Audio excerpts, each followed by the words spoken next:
வரலாற்றின் பக்கங்களை ரொம்ப ஆழமாக அலசும் இந்த ஒரு சிறப்பு வாய்ந்த ஆழ்ந்த தேடலுக்கு உங்களை வரவேற்கிறோம். எப்பவுமே புதிய தகவல்களை தேடி படிக்கிற ஆர்வமுள்ள உங்களுக்காகவே இந்த தேடல் பிரத்யேகமாக வடிவமைக்கப்பட்டிருக்கு. ம். இன்னைக்கு நாம பேச போற விஷயம் ஒரு சாதாரணமான வரலாற்று நிகழ்வு கிடையாது. ஆமா, பல்லாயிரக்கணக்கான மக்கள் தங்களோட வீடுகளை, வயல்வெளிகளை, ஏன் குடும்பங்களை கூட அப்படியே விட்டுட்டு பல ஆயிரம் மைல்களை கால்நடையாகவே கடந்து ஒரு கொடூரமான போரை நோக்கி ஏன் ஓடினாங்க அப்படிங்கறத பத்தி தான் நம்ம பேச போறோம். அதாவது முதல் சிலுவை போரின் தொடக்கம். 11ஆம் நூற்றாண்டுல நடந்த இந்த மாபெரும் படையெடுப்பு வெறும் மத நம்பிக்கை சார்ந்தது அப்படின்னு நீங்க இதுவரைக்கும் நினைச்சிருந்தீங்கன்னா, இன்னைக்கு உங்களுடைய அந்த எண்ணம் முழுமையாக மாறப்போகுது. கண்டிப்பா மாறும். ஏன்னா நம்மிடம் இருக்கிற வரலாற்று பதிவுகள், முக்கியமா போப் 2ஆம் அர்பன் ஆற்றிய உரை குறித்த ஃபுல்ச்சர் ஆஃப் சார்ட்ரஸ், அப்புறம் ராபர்ட் தி மாங்க் இவர்களோட நேரடி குறிப்புகள், இதையெல்லாம் தாண்டி இடைக்கால சமூக மற்றும் பொருளாதார ஆய்வு கட்டுரைகள், இதையெல்லாம் நாம ஒப்பிட்டு பார்க்க போறோம். இதெல்லாம் வச்சு பார்க்கும்போது இது வறுமை, அரசியல் தந்திரம், அப்புறம் ஒரு மாபெரும் அதிகார பசி, இது மூணும் பின்னி பிணைந்து ஒரு மிகப்பெரிய வலை அப்படிங்கிறது நமக்கு தெளிவா புரியுது. சரி, இதை நாம விரிவாக பார்ப்போம். 11ஆம் நூற்றாண்டின் ஐரோப்பாவிற்குள் உங்களை இப்ப நான் அழைக்கிறேன். அங்க நிலைமை எப்படி இருந்துச்சு அப்படிங்கிறத கொஞ்சம் கற்பனை செய்து பாருங்க.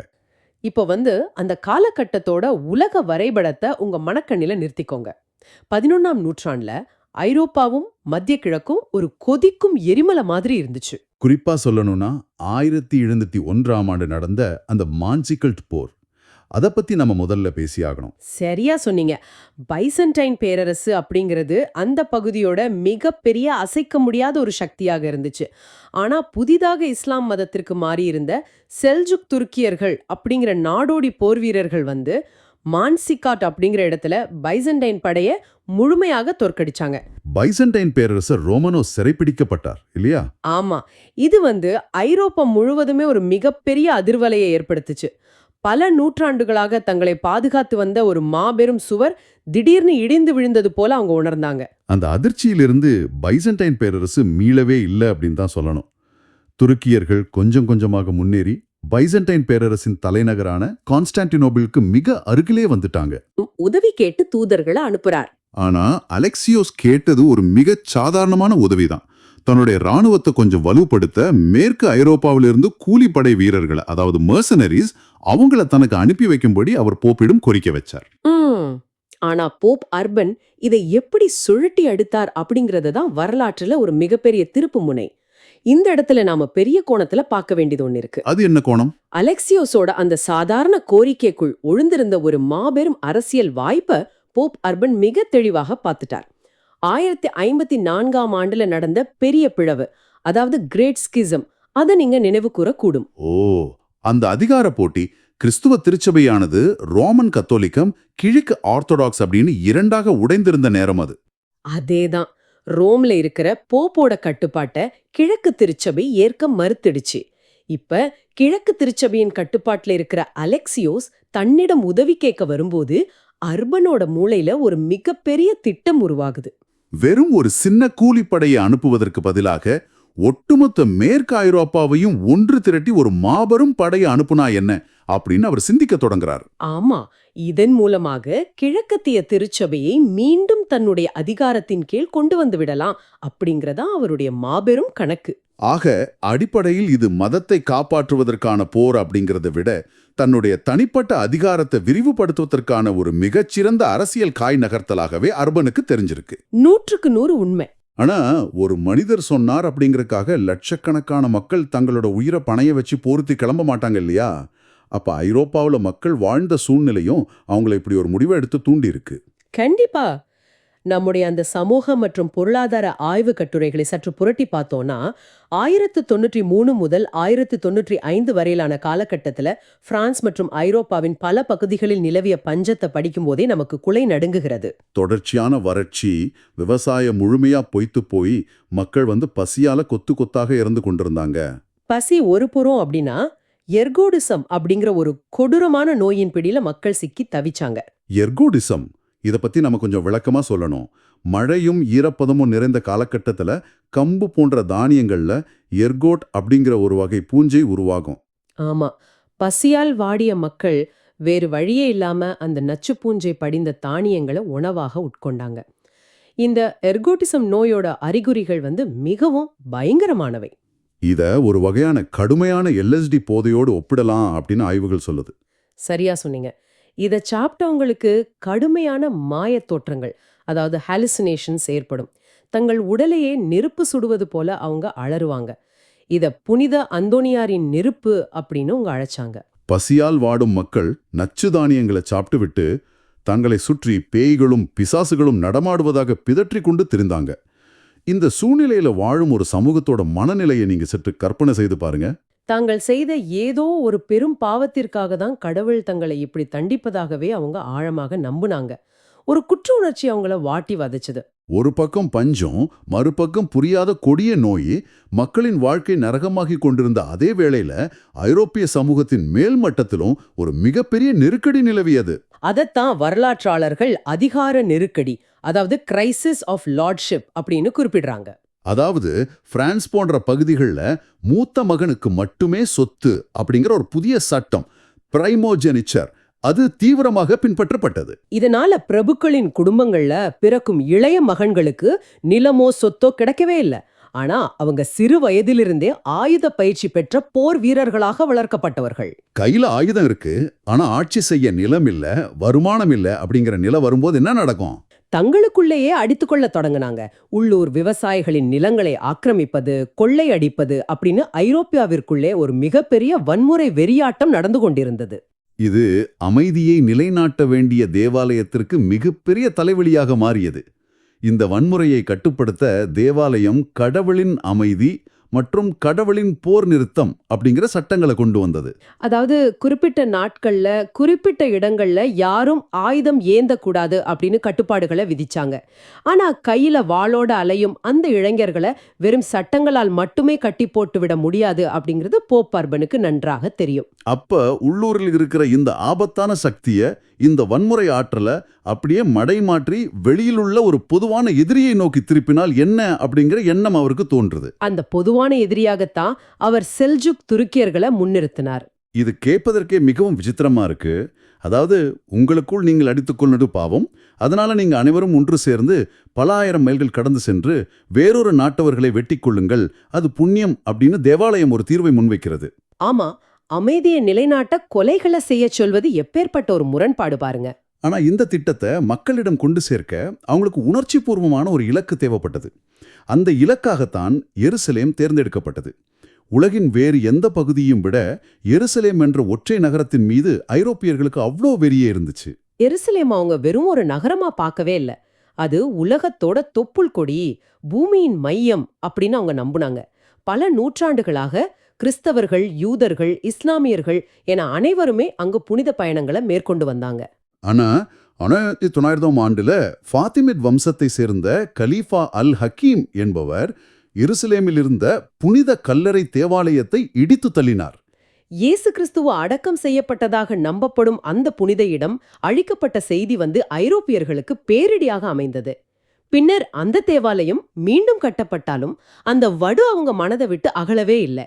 அது மட்டும் இல்லாம எருசலேம் செல்ஜுக் துருக்கியர்களின் கட்டுப்பாட்டிற்கு சென்ற பிறகு அங்கு செல்லும் கிறிஸ்தவ புனித பயணிகள் தாக்கப்படுவதாகவும் கொள்ளையடிக்கப்படுவதாகவும் பல வதந்திகள் ஐரோப்பா முழுவதும் மிக திட்டமிட்டு பரப்பப்பட்டன.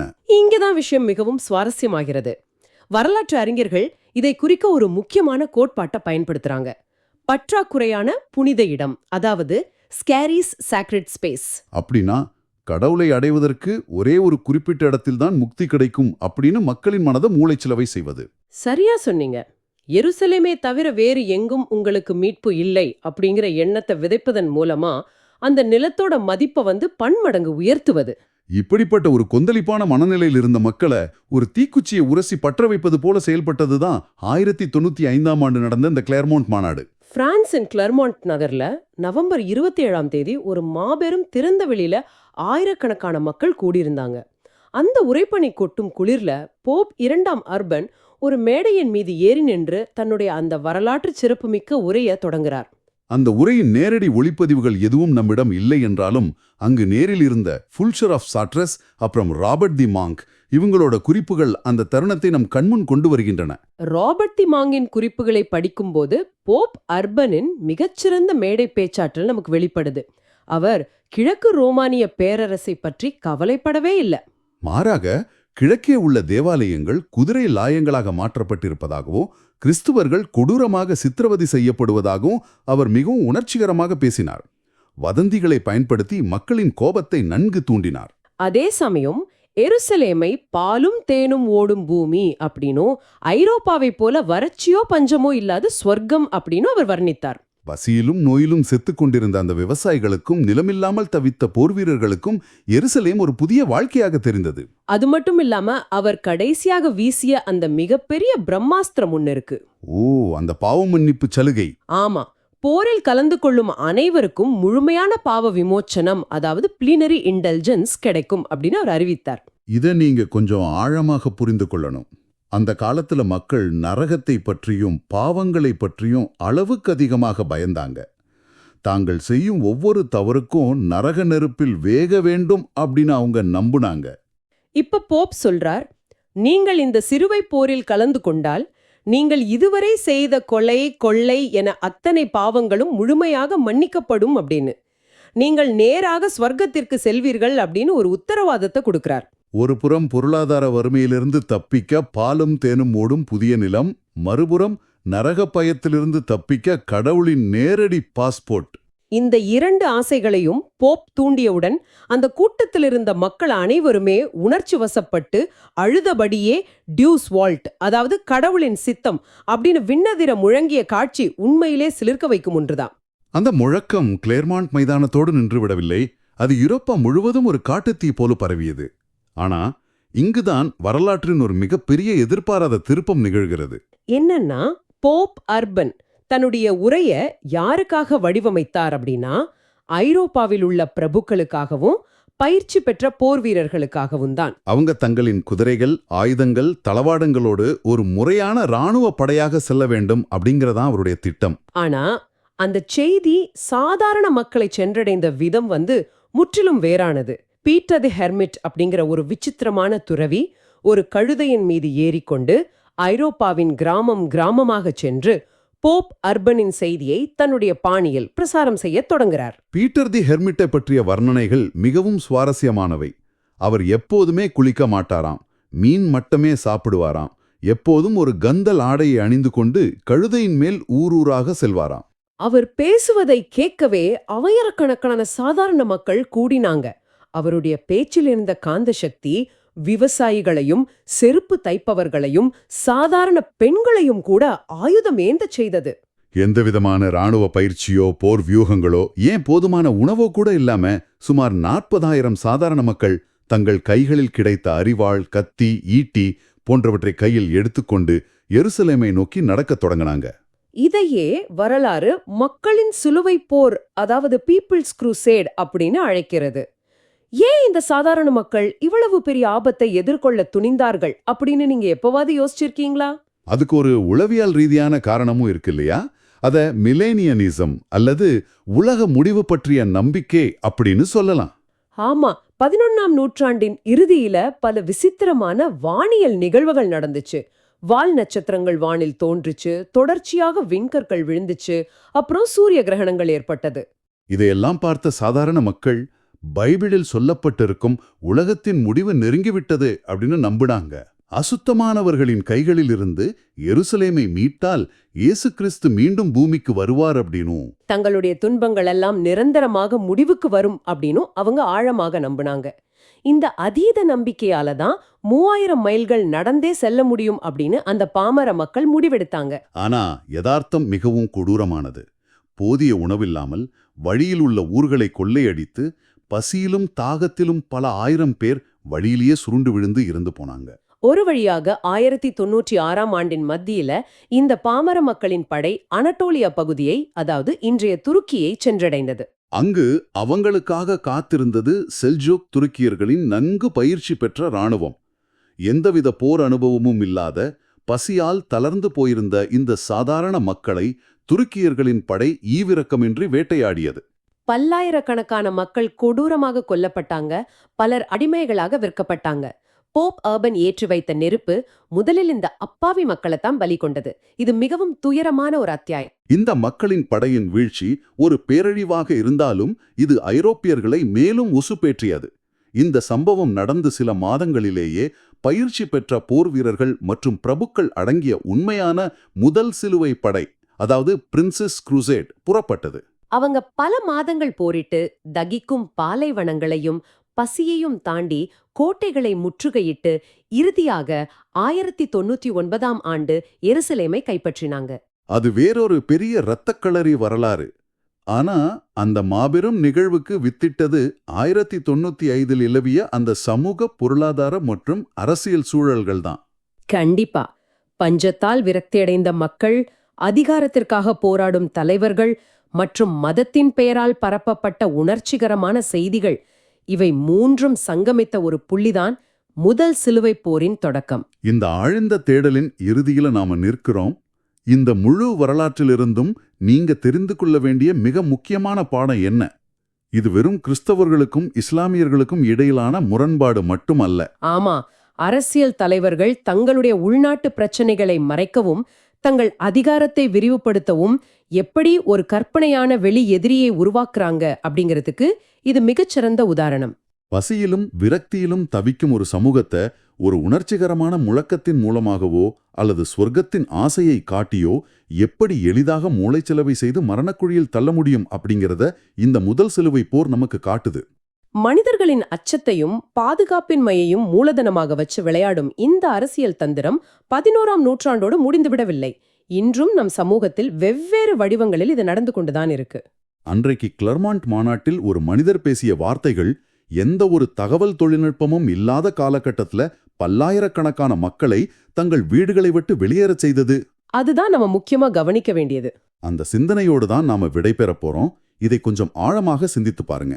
இணையதளமோ செய்தித்தாள்களோ சமூக வலைதளங்களோ இல்லாத அந்த இருண்ட காலத்திலேயே ஒரு மனிதரின் ஒற்றை உரையால் வதந்திகளை பரப்பி ஒட்டுமொத்த ஐரோப்பாவையும் ஒரு போரை நோக்கி தள்ள முடிஞ்சது அப்படின்னா, இன்று நம் கைகளில் இருக்கும் ஸ்மார்ட் போன்களும் நொடிக்கு 100 செய்திகளை பரப்பும் சமூக வலைத்தளங்களும் நிறைந்த இந்த டிஜிட்டல் யுகத்தில் இது எவ்வளவு எளிது அப்படின்னு யோசிச்சு பாருங்க. நமது அச்சங்களையும் நம்பிக்கைகளையும் பயன்படுத்தி நம்மை திசை திருப்பச் செய்வது மிக மிக எளிது. நமக்கான எருசலேமை இன்று யார் உருவாக்கி கொண்டிருக்கிறார்கள்? சிந்தித்து பாருங்கள். தொடர்ந்து தேடுங்கள் என வரலாற்றில் நமக்கான பதில்கள் எப்போதும் ஒளிந்திருக்கின்றன. மீண்டும் ஒரு ஆழமான தேடலில் சந்திப்போம்.